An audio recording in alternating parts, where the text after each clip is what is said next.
Hello बच्चों, आज हम पढ़ेंगे कक्षा 10वीं की मैथ का 2 अध्याय, जिसमें हमने पिछली वीडियो में अध्याय 1 को समाप्त किया था।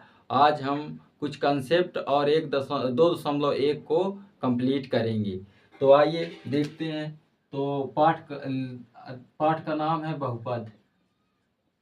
बहुपद बहुपद बहुपद का अर्थ होता है कि जब दो या दो से अधिक पद होते हैं, दो या दो से अधिक पद होते हैं, उसे हम क्या कहते हैं? बहुपद कहते हैं। जैसे मान लीजिए एग्जाम्पल की बात करें तो जैसे x+1, 2x+3, x+2 और 4x+5y+2, तो ये हमारे क्या हो गए? बहुपद हो गए। तो अब हम बहुपद के प्रकार जानेंगे। बहुपद के पदों के आधार पर भी, घात के आधार पर भी देखेंगे। तो पद के आधार पर कितने प्रकार के? 3 प्रकार की। पद के आधार पर बहुपद के प्रकार। पद के आधार पर बहुपद के प्रकार। बहुपद के प्रकार। एक पदी, पहला है एक पदी बहुपद। एक पदी बहुपद। एक पदी बहुपद उसे कहते हैं जिसमें केवल एक पद होता है। जैसे एक पद होता है, जैसे मान लीजिए यक्स हो गया, x² हो गया, ये एक पद है। तो वे बहुपद जिसमें केवल एक पद होता है उसे हम क्या कहते हैं? एक पदी बहुपद कहते हैं। जैसे मान लीजिए बाई और c² क्यूब, ये हमारे क्या है? एक पदी बहुपद है जिसमें एक पद है। और पद कैसे होते हैं? द्विपदी बहुपद।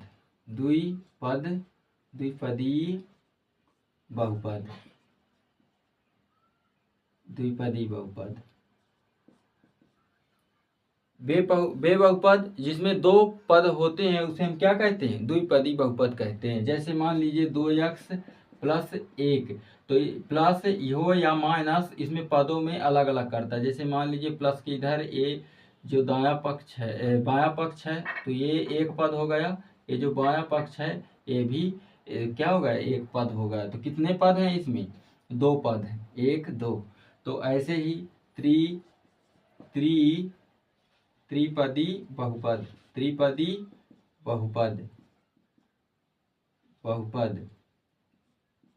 तो त्रिपदी बहुपद किसे कहते हैं? जिसमें 3 पद होते हैं उसे हम क्या कहते हैं? त्रिपदी बहुपद। तो जैसे मान लीजिए 3x+2y+1, तो इसमें 1 2 3, तो ये बहुपद हमारे हो गए। तो मैंने क्या क्या देखा? एक पदी, द्विपदी, त्रिपदी। तो ये बहुपद के प्रकार हैं। तो इसमें क्वेश्चन आया करता है, जैसे एग्जाम्पल दे देगा, जैसे 3x+1, ये कौन सा बहुपद है? तो हमारा कौन सा बहुपद है? द्विपदी बहुपद। तो अब हम देखते हैं घात के आधार पर बहुपद के प्रकार। घात के आधार पर बहुपद के प्रकार।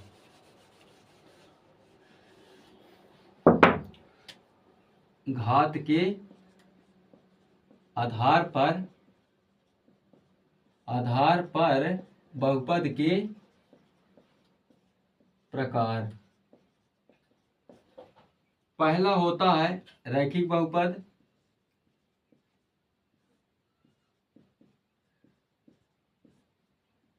दूसरा होता है द्विघात बहुपद।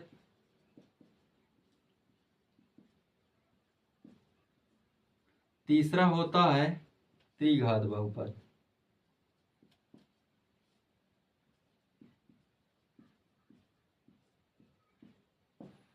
तो सबसे इम्पोर्टेंट ये आपके पेपर में आता है 10वीं में, बहुत बार पूछ चुका है बोर्ड पेपर में कि रैखिक बहुपद क्या है, रैखिक घात क्या है, ये पूछता है। तो आइए देखते हैं कि रैखिक बहुपद जिसमें जिस चरराशि में एक घात हो उसे हम क्या कहते हैं? रैखिक बहुपद कहते हैं। क्या कहते हैं? रैखिक बहुपद। जिसमें एक घात हो, जिसमें जैसे मान लीजिए x+1, तो इसमें क्या है, रैखिक बहुपद है।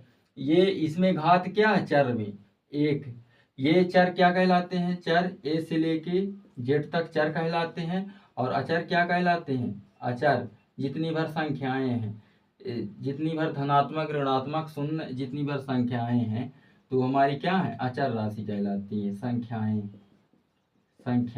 हमारी क्या होती हैं, जैसे 1 हो गया, -1, 0, ये हमारे क्या हैं, अचर हैं। और चर क्या है, ABCD Z तक जो होते हैं अल्फ़ाबेट हमारे, उसे क्या कहते हैं, चर राशि कहते हैं। तो चर राशि में जब घात 1 होती है उसे हम क्या कहते हैं, रैखिक बहुपद कहते हैं। उसी को रैखिक घात कहते हैं। जब घात चर राशि में 1 होती है तो उसे हम क्या कहते हैं, रैखिक घात कहते हैं। तो अब हम द्विघात पढ़ेंगे। द्विघात बहुपद किसे कहते हैं, जिसमें घात, जिस चर राशि पर जब बहुपद में घात 2 हो तो उसे हम क्या कहते हैं, द्विघात बहुपद कहते हैं। जैसे मान लीजिए उदाहरण ले लें, 2x² + 2, तो इसमें घात कितनी है, 2 है, तो हमारा क्या कहलाएगा, द्विघात बहुपद कहलाएगा। त्रिघात बहुपद किसे कहते हैं, जब 3x, जैसे त्रिघात बहुपद किसे कहते हैं कि जब घात, जिस बहुपद में घात 3 हो, अधिकतम घात 3 हो, तो उसे हम क्या कहते हैं, त्रिघात बहुपद कहते हैं। तो इस त्रिघात बहुपद के एग्जाम्पल कैसे होगा, 3x³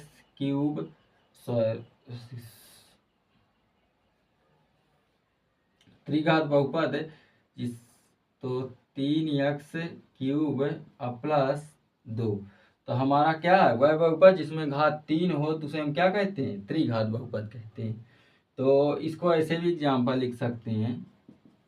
तो त्रिघात बहुपद ही है। सबसे बड़ी घात इसमें क्या है, 3 है, तो हमारी क्या कहलाएगी, त्रिघात बहुपद कहलाएगी। तो हमने देखा कि बहुपद किसे कहते हैं, बहुपद के प्रकार देखे। अब हम कुछ क्वेश्चन करते हैं, परीक्षा की दृष्टि से बहुत महत्वपूर्ण हैं और सरल भी हैं। आइए देखते हैं। तो हम 2.1 के सारे क्वेश्चन कंप्लीट करेंगे।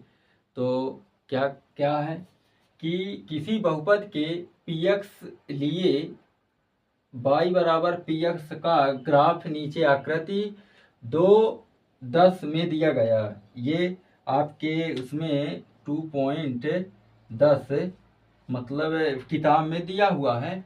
प्रत्येक स्थिति में px के शून्यकों की संख्या ज्ञात कीजिए।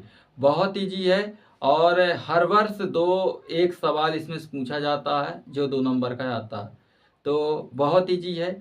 तो पहला है क्वेश्चन, किसमें बताना शून्यकों की संख्या। तो सबसे पहले क्या करना होगा कि जो ये y इधर की शून्यकों की संख्या बताई। तो इसी तरह पहले क्या बनाना है, चित्र बनाना अपनी कॉपी में, फिर यहाँ लिखना आता शून्यकों की संख्या। तो क्या करना है कि x अक्ष को कितनी बार, ये जो रेखा है ये x अक्ष है, ये y अक्ष है, जो रेखा समानांतर है, क्षैतिज रेखा इसे कहते हैं, ये ऊर्ध्वाधर रेखा। तो क्षैतिज रेखा का नाम क्या है, x अक्ष, और जो खड़ी रेखा उसे हम क्या कहते हैं, y अक्ष कहते हैं। तो जो ये रेखा x अक्ष को कितनी बार प्रतिच्छेद की, वही हमारा शून्यकों की संख्या हो जाएगा। तो देख लीजिए कि ये जो रेखा है वो y अक्ष को प्रतिच्छेद करती है, x अक्ष को टच भी नहीं करती है। तो हम क्या करेंगे, शून्यकों की संख्या शून्य करेंगे, शून्य है हमारी, क्योंकि ये जो रेखा खींची गई है तो ये क्या है, इसको प्रतिच्छेद नहीं की, ना टच की, तो हमारी शून्यकों की संख्या क्या होगी, 0। यदि ये रेखा x अक्ष को छुई होती तो हमारा शून्यकों की संख्या तो अलग होती, 1 होती, नहीं 2 होती। जैसे इसमें समझ सकते हैं कि ये जो रेखा है, तो ये जो रेखा है, ये जो तिरछी रेखा है, तो ये y को ध्यान नहीं देना है, x अक्ष को कितनी बार काटी, कितनी बार प्रतिच्छेद की। तो यहाँ प्रतिच्छेद की इस बिंदु पर, तो हमारा शून्यकों की संख्या कितनी हो गई, 1 हो गई, एक ही बार प्रतिच्छेद की है, काटी है, तो हम इसे शून्यकों की संख्या क्या लेंगे कि एक बार काटी। अब ऐसे ही इसमें थर्ड क्वेश्चन में हम कर सकते हैं कि शून्यकों की संख्या इसमें बताना है। तो इस यानी x अक्ष को कितनी बार काटी ये तिरछी रेखा, तो यहाँ काटी 1 2 3, तो इसका आंसर क्या हो गया, 3 हो गया। बहुत इजी क्वेश्चन है। ऐसे ही चौथा क्वेश्चन क्या है कि शून्यकों की संख्या इसमें क्या होगा कि इसमें क्या होगा, x अक्ष को कितनी बार काटी, इसमें 1 2 2 बार काटी, तो शून्यकों की संख्या क्या हो गई, 2 हो गई। पांचवा क्वेश्चन ऐसे ही है, तो इसमें शून्यकों की संख्या क्या होगी कि कितनी बार काटी x अक्ष को, तो 1 2 3 4, तो कितनी बार कितनी संख्या हो गई, 4 हो गई। ऐसे ही छठवां नंबर क्या होगा, अतः शून्यकों की संख्या इसमें क्या होगा, तो इसमें कितनी बार x अक्ष को काटी, तो 1 2 3, तो 3 इसका आंसर हो गया। तो समझ पाए आप कि क्या करना है कि x अक्ष को वो जो तिरछी रेखा कितनी बार काटी, प्रतिच्छेद की और टच भी करे, तब भी हमारी शून्यकों की संख्या वही होगी। इसमें टच कर रहा है, इसमें तो काटी है 1, इसमें टच कर रहा है x अक्ष को, और इसमें भी टच किया, तो हमारी शून्यकों की संख्या क्या हो गई, इसमें 3 हो गई। तो बहुत इजी क्वेश्चन था। तो इसको सवाल कैसे करना, पहले चित्र बना लेना है और फिर लिख लेना ऐसे ही, अतः शून्यकों की संख्या, फिर x अक्ष को कितनी बार काटी, वही जैसे यहाँ 1 2 3, तो 3 वही संख्या लिख देना। बहुत इजी क्वेश्चन है। आइए देखते हैं 2.2 का पहला क्वेश्चन। लिखा है कि निम्न द्विघात बहुपदों के शून्यक ज्ञात कीजिए और शून्यकों तथा गुणांकों के बीच संबंध की सत्यता की जांच कीजिए। तो इसमें पहला क्वेश्चन दे रखा है, और शून्यकों गुणांकों के बीच जब शून्यक आ जाएंगे तो शून्यकों और गुणांकों के बीच की संबंध हमें संबंध की सत्यता जांच करनी है। तो आइए इसे सॉल्व करते हैं। इसमें सबसे पहले क्या करना होता है कि 8 कम, मान लीजिए किसी भी चर राशि के साथ कोई संख्या नहीं लिखी है, मान लीजिए x है, तो इसमें हम क्या मान लेते हैं कि 1 गुणा में है, 1 क्या है, इसके मल्टीपल में है। जैसे मान लीजिए 22 लिखा है, तो हम क्या लिखेंगे, 22, तो 22 है तो कितनी 22 है, 1 22 है, तो 1 मल्टीपल में है, मल्टीपल में 1 गुणा में है। तो हम ऐसे ही इसको क्या करेंगे, कोई भी चर राशि जब सिंगल होती है, चाहे x हो चाहे y हो, तो उसके साथ 1 ऑलरेडी इंक्लूड रहता है। तो हम क्या करेंगे, सबसे पहले करेंगे 8 कम, लास्ट का लास्ट में गुणा, लास्ट का लास्ट में गुणा, 8 कम 8। अब इसको क्या करेंगे, 8 कम 8 है, तो हम क्या करेंगे, 2 चौको 8, 2 दूनी 4, 2 1 कम 2, गुणनखंड कर लिए। पहले हमको क्या करना है, लास्ट का लास्ट में गुणा करना, 8 कम 8। अब जो 8 कम 8 आया तो उसका हम क्या करेंगे, गुणनखंड कर लिए। गुणनखंड करने के लिए हमको ये चाहिए कि ये जो बीच में है -2 ये हमको चाहिए, जोड़ने या तो घटाने पे हमको -2 मिले, तब हम इस क्वेश्चन को सॉल्व कर सकते हैं। तो इसमें -2 करने के लिए क्या करेंगे, 2 दूनी 4 और ये 2 है। अब इस ये -2 कब आएगा, कि -2 तब आएगा कि घटाने पे आएगा कि जोड़ने पे आएगा। तो इसमें क्या लिखेंगे, 4 यदि जोड़ने पे आता है, ये चिन्ह आएगा, प्लस प्लस हो तो प्लस आएगा, माइनस माइनस प्लस होता है, और माइनस प्लस विपरीत चिन्ह हमेशा क्या होते हैं, घटते हैं, घटाना का चिन्ह, विपरीत चिन्ह हमेशा घटाना का चिन्ह, विपरीत चिन्हों में घटाना का, सेम चिन्हों में प्लस का चिन्ह आता है। तो एक जैसे चिन्ह जुड़ने का चिन्ह जुड़ते हैं और अलग अलग चिन्ह घटते हैं, ये याद रखिए। तो इसमें जोड़ने पे आएगा क्या, देख लेते हैं। इसमें यदि प्लस होता, मान लें प्लस होता, यहाँ भी प्लस होता, तो 4 2 होता 6, तो जोड़ने पर तो आएगा नहीं। यहाँ भी यदि माइनस माइनस लेते हैं, ये वाला करते हैं, इसमें करते हैं, तो माइनस माइनस होगा, तो माइनस एक जैसे चिन्ह जुड़ते हैं, तो 4 2 कितना हो जाएगा, -6, -6 हमको नहीं चाहिए, ऑलरेडी -2 है, कि -2 लाना कैसे, तो घटाने पे आएगा। तो इसको मैं रख नहीं सकता, क्यों नहीं रख सकता, प्लस और माइनस ये वाला क्यों नहीं रख सकता, क्योंकि घटेगा, 4 में 2 गए 2, लेकिन हमको -2 नहीं मिलेगा, हमको प्लस में 2 मिलेगा, इसीलिए हम इस चिन्ह को नहीं, हम इस चिन्ह को रखेंगे ताकि हमको -2 मिल जाए। तो यहाँ माइनस, यहाँ प्लस, तो अलग अलग चिन्ह हो गया, अलग अलग चिन्ह घटता है, तो 4 में 2 गए 2 हो गया। तो इस तरह हमको कितने मिल गए, -4 + 2। तो हमको क्या करना है, इसको इसी को इम्प्लीमेंट कर देना है। जैसे मान लीजिए x² और इसको लिख देना -4, और ये x का गुणा हो जाता है इसमें, -4x और 2 + 2x माइनस ये 8 तो आएगा ही। तो हमें ये मिल गया। इसके जगह में हम क्या लिख दिए, -4, ये जो शून्य निकाले थे 4x + 2x हम इसको लिख दिए, लेकिन लिखा तो यही है। 4 में 2 घटाएंगे तो 2x मिलेगा। तो हम इसके आगे अब क्या करेंगे, x² - 4x, इसको कोष्टक में रख लेते हैं। दो संख्याओं का पेयर बना के, ऐसे दो पद का 2x - 8, ये 2 पद हो गए। अब बराबर किसके कर देंगे, शून्य के, बराबर शून्य के, क्योंकि हमको क्या करना, शून्य ज्ञात करना इसलिए। तो अब क्या करना है, ये जो x है इस पद में भी 2 x है, इसमें भी 1 x है, इसमें भी। तो चाहे तो चर राशि बाहर आए, या तो दोनों आए, अंक भी आए, या तो चर आए, या तो दोनों आए। तो देखते हैं, इसको इस तरह भी कर सकते हैं कि x कितने हैं, 2 हैं, x गुणे x है तो x² है, -4 गुणे x, ये कोष्टक में रख लेते हैं। ऐसे इसको भी 2x, और 8 को कैसे लिख सकते हैं, 2 गुणे 2 गुणे 2, 2 गुणे 2 गुणे 2। तो ये हो गया, बराबर किसके कर देते हैं, शून्य को। हाय भाई, लेकिन और हम छोटे छोटे कर दिए ताकि आसानी हो इनको बाहर निकालने में। कौन, दोनों पद में कॉमन नंबर कौन सा, तो यहाँ भी x है, यहाँ भी इस पद में भी x है। माइनस प्लस पदों में अलग अलग करते हैं, तो ये से माइनस के इधर ये एक पद हो गया, इधर 2 पद, दूसरा पद हो गया। ऐसे इसमें भी एक पद, एक पद, ये दूसरा पद, प्लस माइनस इनको पदों में विभक्त करते हैं। तो हम क्या कर लेंगे कि दोनों पद में क्या कॉमन है, तो यहाँ भी x है, यहाँ भी x है, तो x तो बाहर आ गया कोष्टक के।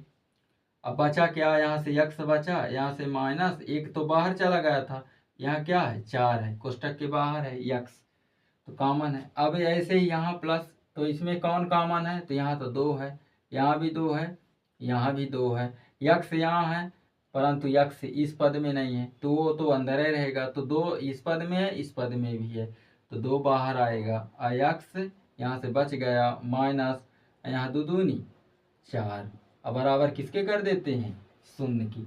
अब देखते हैं, तभी हमारा सही माना जाएगा कि दोनों सेम होने चाहिए। ये इत्तेफाक से नहीं आया है, ये जैसे x - 4 यहाँ है तो सेम ही दूसरे पद में भी x - 4 आना चाहिए, नहीं तो गलत माना जाएगा। यदि प्लस आएगा तो तुरंत चेक करिए कि यहाँ तो प्लस माइनस का वो नहीं था। तो इस तरह करना, तो क्या करना है, अब इसको ले लेते x, इन दोनों में से दोनों एक जैसे हैं तो एक ले लेंगे, x - 4 बराबर 0। ऐसे इसको ले लेंगे x, ये +2, x +2, या ध्यान रखिएगा कि इन दोनों में से एक लेना है, और जो x है ये +2 है तो इसको ले लिया, तो x बराबर क्या होगा, -4 है, इधर आके क्या हो जाएगा, +4, एक शून्य की ये मिल गया। यहाँ भी x +2 है, x +2 है, यहाँ x बराबर हमको चाहिए x का मान, तो +2 है, तो इधर आके क्या होगा, -2। तो ये 2 हमें शून्यक प्राप्त हो गए। अब हमें सत्यता की जांच करने के लिए बोला है कि शून्यकों तथा गुणांकों के बीच संबंध की सत्यता की जांच करिए। तो हम करते हैं, तो यहाँ लिख देंगे जांच, यहाँ लिख देंगे जांच, या लिखेंगे शून्यकों का योगफल अल्फा प्लस बीटा बराबर -x का गुणांक बटे x² का गुणांक। तो अल्फा कहाँ है, तो ये अल्फा का मान है, ये बीटा का मान है, ये अल्फा का मान है, ये बीटा का मान है, और x का गुणांक हम कहाँ देखेंगे, यहाँ देखेंगे x का गुणांक -2 है, एक्स स्क्वायर का गुणांक कहाँ देखेंगे, एक्स स्क्वायर का 1 है। तो जांच करने के लिए ये सूत्र होता है जो हमें याद करना है, याद कर लेना है, ताकि जांच करने के लिए ये इम्पॉर्टेंट हो जाता है और इसको लगाना पड़ेगा तभी आंसर आएगा। तो शून्यकों का योगफल अल्फा का मान कितना है, 4 है, तो 4 प्लस बीटा का मान कितना, -2 और इसको क्या करेंगे, सॉरी इसको ऐसे, अब बराबर -x का गुणांक, x के गुणा में इसमें देखना क्वेश्चन में, तो ये x के गुणा में कौन सा अंक है, गुणांक आता है कौन सा गुणा में, x के गुणा में कौन सा अंक है, तो -2, तो यहाँ -2 और यहाँ भी एक माइनस पहले से था, ये क्वेश्चन का -2 है और यहाँ पहले से माइनस है, तो 2 ठो माइनस हो गए, तो इस तरह कर देना है। अब बटे एक्स स्क्वायर के गुणांक 1 है, एक्स स्क्वायर के गुणा में कितने अंक के कौन सा अंक है, तो 1 है, तो हम इसे धन ऋण 2 और यहाँ 4 बराबर ऋण क्या होता है धन, तो 2/1, 4 में 2 गए 2 और 2 1 2 के 2, तो दोनों ओर लेफ्ट और राइट दोनों बराबर आए, तो इसलिए हमारा शून्यकों का योगफल, हमारा आंसर ये जो शून्यक निकाले हैं दोनों शून्यक को हमारे सही हैं। अब हम क्या लिखेंगे, इसी प्रकार शून्यकों का गुणनफल क्या है, अल्फा इंटू बीटा बराबर क्या है, अचर पद बटे एक्स स्क्वायर का गुणांक। क्या करेंगे, अल्फा का मान कितना है, 4 है जी, बीटा का मान कितना है, -2 है, बराबर अचर पद क्या है, अचर पद इसमें देखना पड़ेगा, अचर पद कितने, अचर पद उसे कहते हैं जिसमें x y ABCD कुछ भी न जुड़ा हो, अल्फाबेट 26 में से कोई न जुड़ा हो, तो इसमें तो x है, इसमें भी इस पद में भी x है, 8 में कोई XYZ नहीं है, न ABCD है, कुछ भी नहीं है, चर राशि कोई नहीं जुड़ा है, तो हमारा अचर पद क्या होगा, -8 होगा, -8 और फिर एक्स स्क्वायर का गुणांक क्या होगा, एक्स स्क्वायर का गुणांक 1 होगा, 4 दूनी 8 -8 बराबर यहाँ 1 8 8, तो दोनों ओर लेफ्ट और राइट दोनों बराबर है, तो हमारा आंसर सही है। तो यहाँ लिख सकते हैं अतः शून्यकों तथा गुणांकों के बीच का संबंध की सतता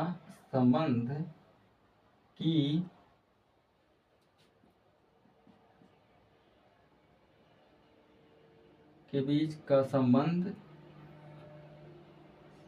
सत्य है। तो थैंक यू क्लास, अब हम मिलते हैं अगली वीडियो में, तब तक के लिए थैंक यू क्लास।